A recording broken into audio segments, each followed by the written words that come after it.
Halo rekan-rekan semua, hari ini kami dari sub kelompok 2 akan mendiskusikan tugas asin Kronus hari kedua mengenai best practice implementasi nilai berakhlak. Setelah riset singkat, kami sepakat untuk mengangkat Kementerian Keuangan atau Kemenq sebagai objek studi. Silakan boleh disampaikan pemaparan profil singkat Kemenq dan alasan mengapa kita memilih Kemenq. Baik, terima kasih Mas Bendri sebagai moderator.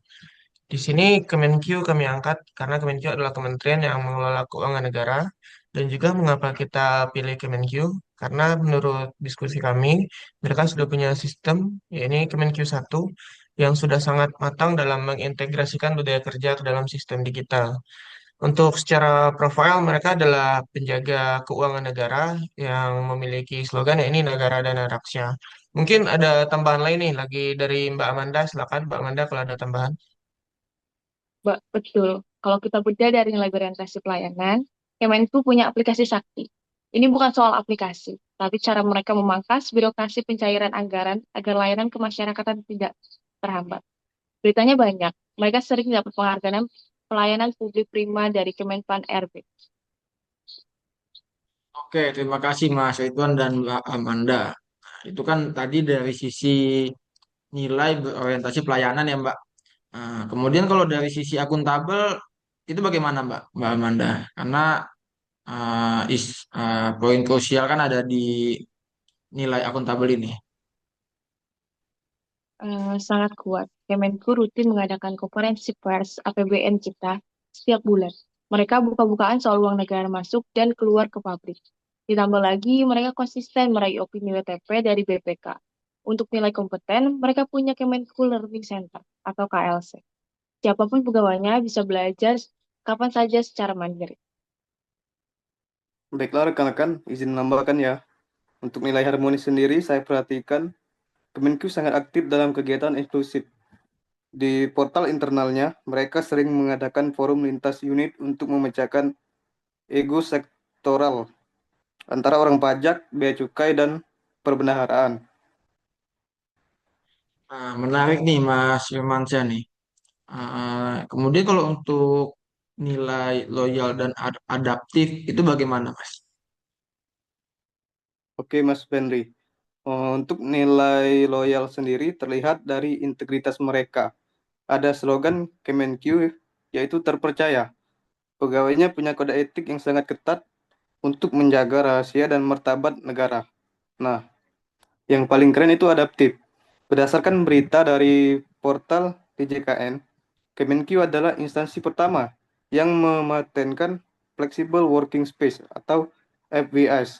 Jadi saat instansi lain masih bingung sebagai sistem WFH, Kemenq sudah punya payung hukum dan sistem IT yang siap. Baik, izin menambahkan juga ya, terakhir itu ada nilai kolaboratif. Contoh nyatanya itu ada join program antara DJP dan Bea Cukai. Mereka ini saling bagi data untuk mengoptimalkan penerimaan negara. Dan ini juga kolaborasi yang nyata juga, yang dampaknya langsung ke kas negara.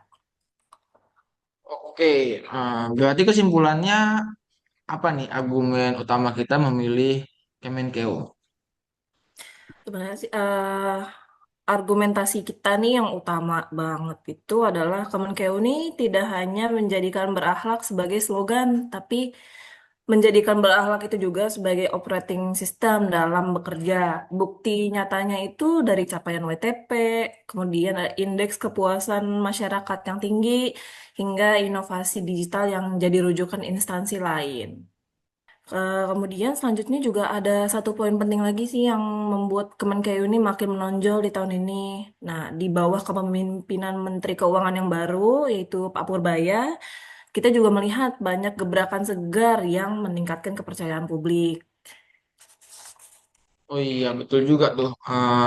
Semenjak Pak Purbaya masuk sebagai Menteri Keuangan yang baru ada banyak gebrakan ya.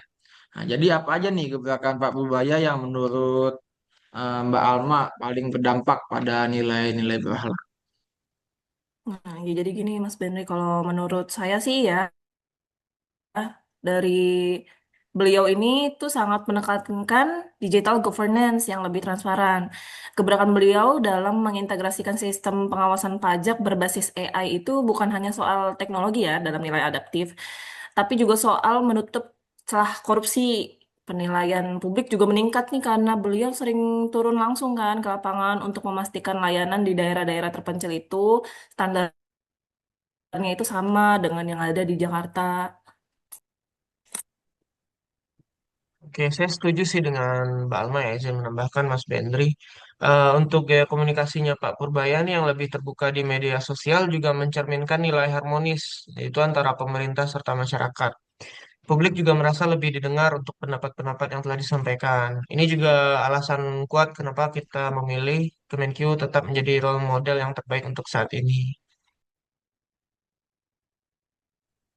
Menarik ya. Jadi selain karena dari Kemenkeu-nya sendiri sudah menerapkan nilai berakhlak, tapi semenjak masuknya Menteri Keuangan yang baru, Pak Purbaya, nilai-nilai berakhlak itu semakin dilaksanakan lagi oleh Kemenkeu ya. Jadi luar biasa sekali diskusi kita hari ini. Semoga diskusi kita ini bisa memberikan gambaran jelas bagaimana nilai berakhlak bisa diimplementasikan secara nyata di instansi pemerintah, khususnya di instansi-instansi lain selain Kemenkeu. Jadi kita tutup diskusi hari ini. Terima kasih untuk rekan-rekan semua.